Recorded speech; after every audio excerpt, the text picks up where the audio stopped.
नमस्कार दोस्तों, nursing information सभी दोस्तों का स्वागत है।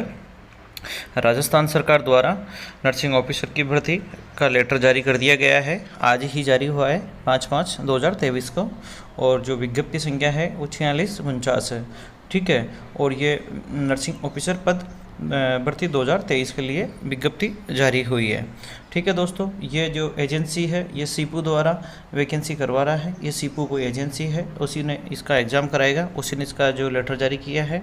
तो हम इसके ऊपर बहुत डिटेल में बात करेंगे। पूरा वीडियो एकदम से आप देखना, पूरा डिटेल से एक एक पॉइंट को मैं जो मेन पॉइंट है उसी को मैं बताने की कोशिश करूँगा। ऐसे बहुत बड़ा PDF है, तो इसके जो मेन पॉइंट है वो मैं आपको बता दूंगा। क्या क्या फॉर्म भरना है, कैसे भरना है, क्या करना है, किस किस को बोनस मिलेगा, किसको नहीं मिल रहा है, कितना बोनस मिलेगा, क्या सैलरी रहने वाली है, क्या फॉर्म में क्या क्या अप्लाई करना है, वो सारी डिटेल में हम बात करेंगे इसके अंदर।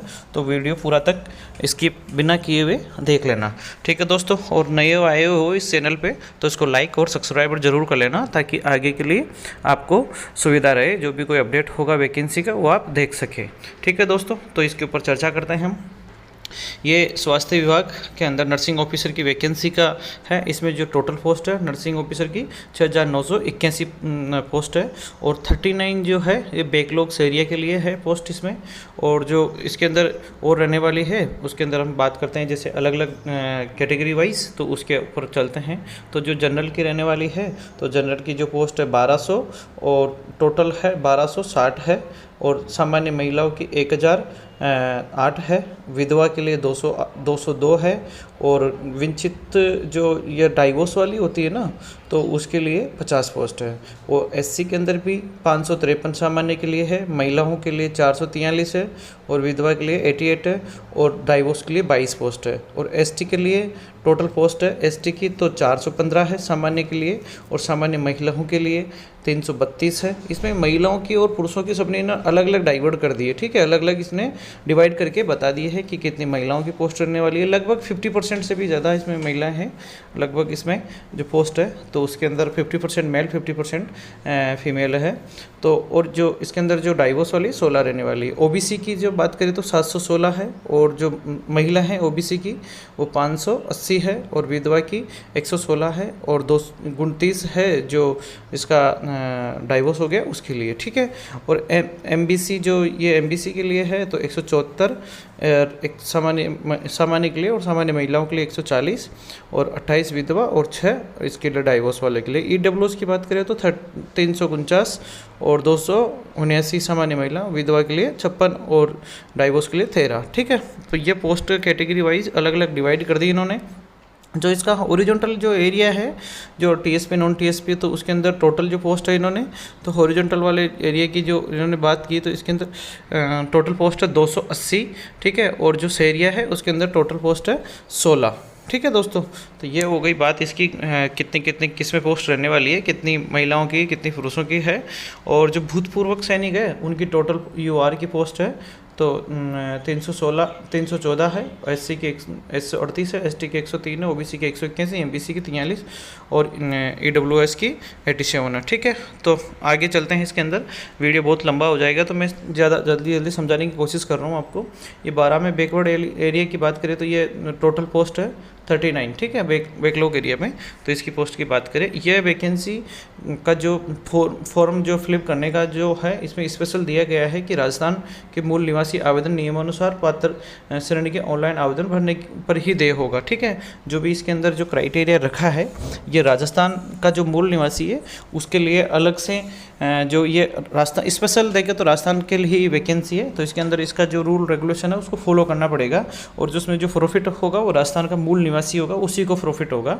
कैटेगरी वाइज रिजर्वेशन है तो वो राजस्थान के रहने वाले का ही इसमें रिजर्वेशन लागू होगा। ठीक है, तो आगे बात करें इसके अंदर, तो जो इसके अंदर मेन पॉइंट की बात कर लेता हूँ। तो इसके अंदर तो ऐसा कुछ है नहीं टॉपिक में, तो हम आगे बात करते हैं। तो ये विधवाओं के लिए जो अगर विधवा वर्ग और जो महिला है उन्होंने अगर किसी का पति ख़त्म हो गया है, या किसी ने डाइवोर्स दे दिया है, किसी का तलाक हो गया है, तो उसको जो डेट है फॉर्म भरने की उससे पहले का ही उसके पास सर्टिफिकेट होना ज़रूरी है। ठीक है, न्यायालय द्वारा जो डिग्री जारी होती है वो होना ज़रूरी है। मैं इसको पूरा पहले रीड कर चुका हूँ, मैं आपको डायरेक्ट डायरेक्टली समझा रहा हूँ, डायरेक्टली बता रहा हूँ कि इस पॉइंट में क्या है, ठीक है। तो आप समझ चुके होंगे। दूसरी बात करें तो इसके अंदर जो EWS है, तो EWS वालों को भी इन्होंने जो ये स्पष्ट किया है कि जो आपका जो इनकम का जो सर्टिफिकेट है वो आपको नियमानुसार इस भर्ती से पहले ही डेट का ही बनवा के आपको उसमें तभी आगे फॉर्म इसमें अप्लाई करना होगा, ठीक है। आगे और बात करते हैं तो इसके अंदर जो हॉरिजॉन्टल वगैरह है, जो महिलाओं की जो कैटेगरीज की है इन्होंने वो 50% की है, ठीक है। ये हॉरिजॉन्टल कैटेगरी वगैरह सारी महिलाओं ने आरक्षण के लिए उसी वर्ग के लिए महिलाओं के आवेदन के अनुपातित रूप से समायोजित किया जाएगा, ठीक है। स्पष्टीकरण की बात करते हो इसके अंदर अनुसूचित जाति और SC ST के लिए तो ये पिछड़ा वर्ग और महिलाओं के लिए शहरिया जनजाति के लिए उपरोक्त महिलाओं के आवेदन नहीं है, पद के उसी वर्ग में पुरुष आवेदन से भरा जाएगा। जैसे महिला और पुरुष उसी वर्ग के जैसे कि SC ST के हैं तो ये सभी उसको एक बराबर के पद में उसको शामिल किया जाएगा, ठीक है। और आगे इसमें बात करते हैं तो इसमें मेन है ये जो महिलाओं के लिए पूरा ये डिस्कशन दे रखा है, इसमें विवाह विच्छेद वाला, इसमें क्या क्या रूल रेगुलेशन है उसमें आप देख लेना जो भी इस कैटेगरी में आते हैं। और आगे इसी पोस्ट आगे इसमें बात करते हैं तो इसमें मेन पॉइंट था तो मैं मेन पॉइंटों पे बात कर लेता हूँ कि विशेष योग्यजन जो पृथक से मेरिट सूची में बनाकर चयनित आवेदन के मूल जाति के वर्ग में लिए आरक्षित विरुद्ध चयनित माना जाएगा, ठीक है। इसका पॉइंट का मतलब है कि जो मेरिट जो सूची बनेगी तो उसके अंदर जो मूल जाति वर्ग के ही लिए आरक्षित पदों की विरुद्ध चयनित माना जाएगा। जो अगर मान लो कि कहीं दूर सी जगह का है तो उसको जो मेरिट सूची के अंदर उसको चयन करना तो उसका मूल जाति के हिसाब से उसकी मेरिट सूची में नाम दर्ज किया जाएगा। अगर वो बाहर का है तो उसका UR में डाला जाएगा और राजस्थान का है तो SC ST कैटेगरी में तो उसको छूट दिया जाएगा, ठीक है। और आगे इसमें मेडिकल बोर्ड राय प्रमाण पत्र आदि का जो योग्यजन आवेदक को दिव्यांग के लिए अगर कोई हैंडीकैप्ड है तो हैंडीकैप्ड को उसमें जो उसके पास पूरा सर्टिफिकेट होना चाहिए बोर्ड द्वारा जो बनाते हैं मेडिकल बोर्ड द्वारा वो होना जरूरी है, अंतिम रूप से निर्धारित किया जाएगा उसके तभी ही उसके ऊपर ये जो उसके रूल रेगुलेशन है वो फॉलो किया जाएगा उसके कि उसको कितना कैटेगरी जो उसको छूट दी जाएगी हैंडीकैप्ड वाले को वो तभी दी जाएगी, ठीक है। ये खिलाड़ी के लिए है। उत्कर्ष जो खिलाड़ी अगर किसी में भाग ले रखा है, किसी के पास सर्टिफिकेट वगैरह है तो वो भी इसके इस डेट के हिसाब से उसके पास में 2% उसको रूप के अंदर जो मान्य 2% होगा 2% उसको छूट दी जाएगी, वो इसी के हिसाब से दिया जाएगा, लेकिन उसके पास सर्टिफिकेट होना जरूरी है, ठीक है। और अनुसूचित जाति अनुसूचित जनजाति पिछड़ा वर्ग के जो आर्थिक कमजोर वगैरह इसके अंदर निवासी है तो उन्हीं के लिए ही किसी प्रकार का आरक्षण का लाभ दे नहीं होगा। राज्य के आवेदकों के उपरोक्त श्रेणी में किसी प्रकार का आरक्षण का लाभ दे नहीं होगा। अगर वो खिलाड़ी है और वो आर्थिक पिछड़ा वर्ग में नहीं आता है तो उनके लिए वो लागू नहीं होगा, ठीक है।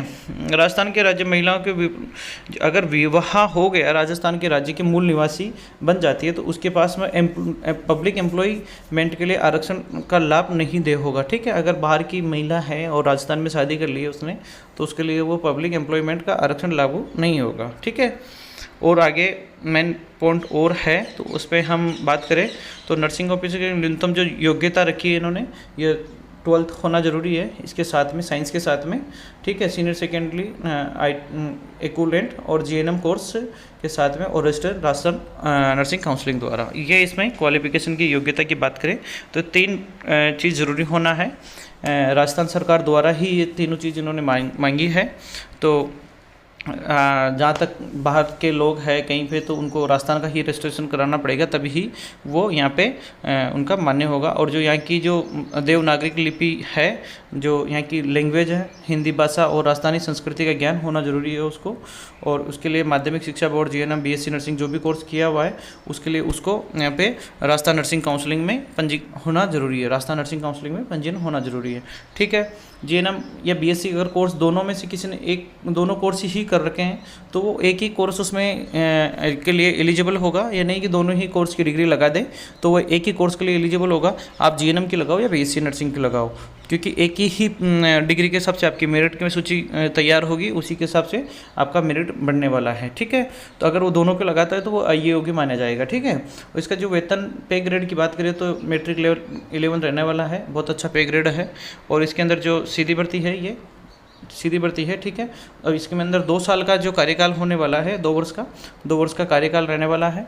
तो इसके अंदर आपका जो महंगाई भत्ता, शहरी भत्ता जो रहने वाला है वो आपको 2 साल तक नहीं दिया जाएगा, उसके बाद में ही आपका पूरा एक बार देखा जाएगा आपका कार्यकाल 2 साल का, उसके बाद में आपको ये पूरे भत्ते वगैरह सब बाद में मिलना स्टार्ट हो गए, 2 साल तक नहीं है, 2 साल के लिए अस्थायीकरण के पात्र होगा, ठीक है। 2 साल बाद में ही उसको स्थायी किया जाएगा, ठीक है। ये हो गई बात। तो आयु की बात करें तो आयु के जो अधिनियम के नियम 10 के प्रावधान लागू होंगे। आयु के जो चिकित्सा स्वास्थ्य अधीन सेवा 1965 के नियम के प्रावधान के लागू होंगे, ठीक है। तो इसके अंदर क्या होगा कि जो आयु की गणना होगी ना वो 1/1/2024 के आधार मानी जाएगी, ठीक है। 1 जनवरी 2024 के आधार पर इसके अंदर गणना की जाएगी, जिसके अंदर न्यूनतम आयु 18 वर्ष होनी चाहिए और अधिकतम 40 वर्ष होनी चाहिए, ठीक है। आयु का तो कोई किसी को शायद इशू नहीं होना चाहिए, 40 वर्ष काफ़ी तक रखा है इन्होंने। और जो आयु की जो गणना होगी वो आपकी 10वीं बारहवीं की मार्कशीट के अनुसार ही इन्होंने आयु की गणना की जाएगी। उसके अंदर सर्टिफिकेट के अंदर जो डेट ऑफ बर्थ है उसी से मानी जाएगी, ठीक है। आगे और बात करें तो इसके अंदर जो कार्मिक अधिनियम सूचना जो 23/9 ये इसमें कोई विशेष बात नहीं है, आयु की छूट दी जाएगी। जो किसी को ज़रूरत है तो वो इस हिसाब से 5 साल 10 साल का जो इन्होंने कैटेगरी वाइज छूट भी दी जाएगी ऊपर आयु की। तो ये हो गई आयु की बात। राजस्थान सिविल सेवा भूतपूर्व अगर किसी ने काम किया हो तो उसके अंदर 50 वर्ष लागू होगी, किंतु सीधी भर्ती दशा में निरंतर पद है तो अनिवार्य 55 वर्ष अधिक तक ऊपरी लागू हो जाएगी, ठीक है। उसको 5 साल का उसको छूट दिया जाएगा, और अगर कोई भूतपूर्व सैनिक है तो उसको भी इसमें छूट दिया जाएगा, ठीक है। दिव्यांगजन के लिए 2018 के अनुसार आवेदन के लिए आयु की सीमा 5 वर्ष में छूट दी जाएगी, दिव्यांग के लिए 5 वर्ष के लिए दी जाएगी। और स्वास्थ्य अधिनियम 1965 के अनुसार 10 साल के पात्र के अनुसार इसके अंदर भी 5 साल की छूट दी जाएगी। तो लगभग छूट का तो सभी में मिल ही जाएगा, सभी को जो भी आयु के ऊपर है, ठीक है। और आगे इसमें और आगे पॉइंटों पे बात करें तो इसके अंदर विगत 3 वर्षों के जो विज्ञप्ति जारी नहीं किए जाने के कारण जो आवेदन 1/1/2024 का इसके होते हुए सरकार ने 2008 के अनुसार उपयुक्त आयु की गणना 3 वर्ष के अतिरिक्त छूट दी होगी। ये जो पिछले 3 साल से वैकेंसी नहीं थी, कोरोना की वजह से ये 3 साल एक्सटेंड कर दिए, इसीलिए आपको आयु में थोड़ा छूट दी जाएगी। और ये सेवानिवृत्ति के लिए 60, ठीक है, टोटल इसके अंदर 60 साल कर दी गई है। और इसकी जो चयन प्रक्रिया रहने वाली है वो कैसे रहेगी उसके ऊपर हम चर्चा कर लेते हैं। 70% तो आपका शैक्षणिक योग्यता का परसेंटेज निकाला जाएगा और 30% आपका बोनस के हिसाब से निकाला जाएगा, ठीक है। कि आपने जो भी काम किया है यहाँ पे संविदा पे काम किया है उसके 30% उसका निकाल कर ये मेरिट लिस्ट तैयार की जाएगी, ठीक है। और इसके अंदर 1.5 गुना पास किया जाएगा स्टार्टिंग में अपने, और इसकी सूचना है आपके मोबाइल मेल पे मैसेज मिल जाएगा, और या फिर आप अपनी साइट को विजिट कर लेना, उस पर आपको इसकी पूरी सूचना मिल जाएगी। डिटेल इसमें दे रखा है, मैंने आपको बता दिया इसके अंदर सीपू की जो साइट है उसके ऊपर, ठीक है। तो ये मेरिट की बात करें तो मेरिट में इसमें 30-70 का जो मामला है इसके अंदर 30% में कौन कौन आने वाले हैं, उसमें क्या क्या है चाहिए उसके लिए हम बात कर लेते हैं। इसके अंदर जो डॉक्यूमेंट्स की आयु प्रमाण पत्र, जाति, मूल निवास, सारे डॉक्यूमेंट्स इसमें अपलोड करने हैं, ठीक है। और सारे ही ओरिजिनल होने चाहिए सारे डॉक्यूमेंट्स, इसको ऑनलाइन आवेदन के अपलोड किए जाएंगे दस्तावेजों को, ठीक है। बिना दस्तावेज आपको ये स्वीकार नहीं किया जाएगा, ठीक है। आप अपलोड नहीं करते हो कोई भी डॉक्यूमेंट्स तो अप्लाई नहीं किया जाएगा। और अगर आप एक्सपीरियंस सर्टिफिकेट को ऑफलाइन ले जाके जमा कराते हो कि हम तो ऑफलाइन है ऑनलाइन नहीं कराए थे, तो वह भी वैलिड नहीं होगा। आपको इस डेट में ही आपको ऑनलाइन भी इसके अंदर अपलोड करना होगा, दिखाना होगा कि आपके पास में क्या सर्टिफिकेट है क्या नहीं है, उसी के बाद में वो मान्य होगा, ठीक है। अनुसूचित जाति अनुसूचित जनजाति के हिसाब से जैसे भी उनको डॉक्यूमेंट्स की पूरे है उनके SC/ST के सर्टिफिकेट वो भी इसके अंदर आपको अपलोड करने होंगे, ठीक है। ऑनलाइन आवेदन की अवधि है, इसकी डेट बात करें तो 5/5/2023 से आज से ही फॉर्म शाम को 4 बजे से स्टार्ट हो गए, अगली 6 जून तक ये फॉर्म भरे जाएंगे रात को 12 बजे तक, ठीक है। 5 मई से 6 जून तक ये फॉर्म भरे जाएंगे, ठीक है। 4 जून तक फॉर्म भरे जाएंगे। तो ये आप अभी फॉर्म अप्लाई कर दीजिए, अपना स्टार्ट हो गया है आज से ही शाम से। ऑनलाइन में त्रुटि के संशोधन में अगर किसी ने पहले फॉर्म भरा जमा कर दिया था और उसमें 200 रुपये आपने जमा करवा दिए थे, तो वो जो नई वैकेंसी है नए सिरे से दोबारा से वैकेंसी करा रहा है तो उसका जो पैसा है उसके अंदर उसको इंक्लूड करके, अगर किसी के कम ज़्यादा हो रहा है तो वो दोबारा अगर कैटेगरी वाइज इसमें पैसे ऊपर नीचे कर दिए हैं तो वो दोबारा उसमें जो 50 रुपये किसी का कम पड़ रहा है तो 50 रुपये उसमें ऐड कर दीजिए। वो पहले वाले ही पैसे आपके काम आ जाएंगे। ये नहीं कि पहले आपने फॉर्म दिए तो वो पैसे आपके कहाँ किसने खा गए, कोई ऐसा कुछ है नहीं, वो इसी को इसमें इंक्लूड कर दिया है। इसी साइट पे आपको फॉर्म विजिट करना है जाके, और इसी का एप्लीकेशन आईडी जनरेट होगा और आपको उसका आईडी पासवर्ड मिल जाएगा, ताकि उसको किसी को आपको शेयर नहीं करना है, वो अपने पास रखना है और उसको अपने पास रख के और आगे उसी आईडी पासवर्ड से खोल के अपना विजिट करता रहना है साइट को, जब जब टाइम मिले, जब जब जैसे जैसे न्यूज़ होगा, ठीक है, हम बताते रहेंगे जो भी क्या होगा आगे आने वाले टाइम में। हाँ, ऑनलाइन आवेदन के केवल एक बार में क्रमांक, आधार क्रमांक, आईडी भरने के अवसर नहीं मिलेंगे। एक बार ओटीपी आएगा, एक बार मोबाइल के अंदर वो सारा डिटेल डाल देना है, क्लियर डाल देना है, ओटीपी आ जाएगा। उसके बाद में मोबाइल ईमेल आईडी अगर वो आपने गलत डालते हो, इन्फॉर्म गलत डालते हो, तो वो आपकी रिजेक्ट कर दी जाएगी, वो ईमेल आईडी और मोबाइल नंबर, ठीक है। तो एक बार सोच समझ के अपना जो भी डिटेल डालना है वो भर देना है, ताकि आपको ओटीपी देगा, ओटीपी के हिसाब से वो आगे लॉगिन होगा, वो आगे जो पैसे पहले जमा किए थे फॉर्म में वो इसमें काम आ जाएगा। किसी भी अगर आवेदन करते टाइम में किसी भी प्रकार की दिक्कत आती है तो ये मेल और मोबाइल नंबर है, आप कॉल कर सकते हो, बात कर सकते हो, मेल कर सकते हो। इसका टाइम रहने वाला है सुबह 9:30 बजे से शाम को 6 बजे तक, ठीक है। ये हो गई इसकी फॉर्म भरने की प्रक्रिया। और जो इसके अंदर कैटेगरी वाइज ऑनलाइन आप कुछ भी भरते हो अपना ईडब्ल्यूएस का तो ईडब्ल्यूएस का सर्टिफिकेट, एससी/एसटी का तो एससी/एसटी का सर्टिफिकेट, इसके अंदर सारा ही डिटेल में भर देना है, ठीक है दोस्तों। और जो इसके अंदर आगे पैसे की मैंने बताई दी, क्या क्या पैसे कितना क्या करना है। और जो आवेदन होंगे वो दस्तावेज अपलोड करने के निर्देश है।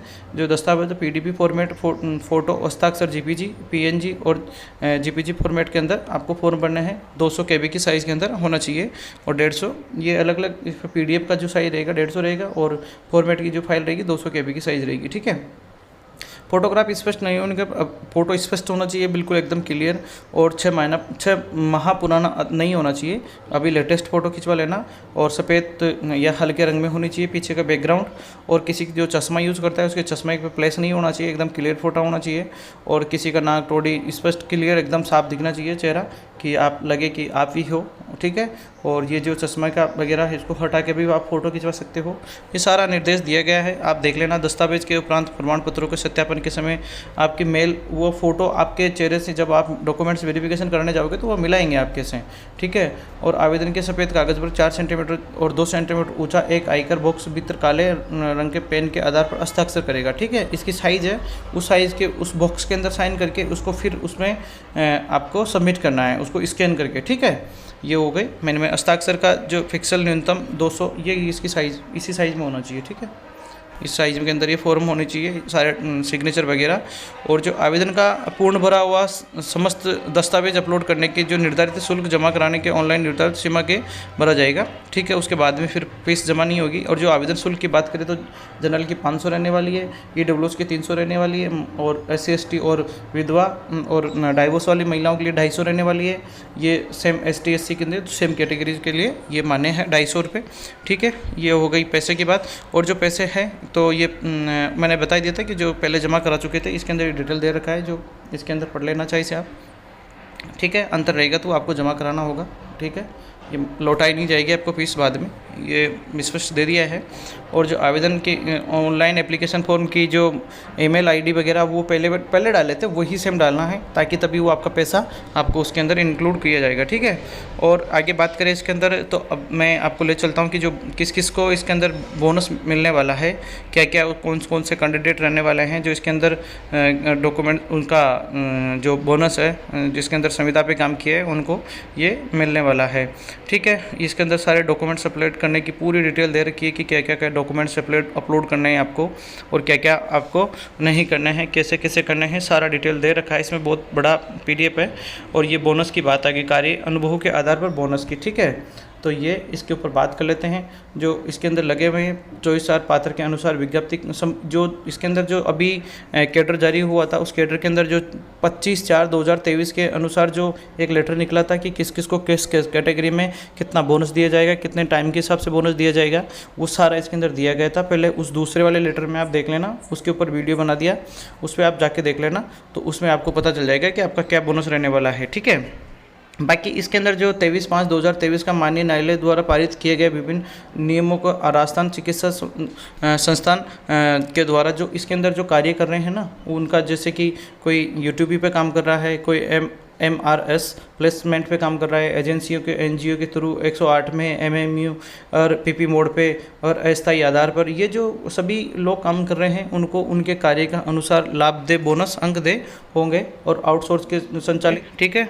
तो ये हो गई इनकी कार्य करने वालों की गणना की, कौन कौन इस पे कार्य करने वाला है और क्या क्या कार्य करने वाला है, ठीक है दोस्तों।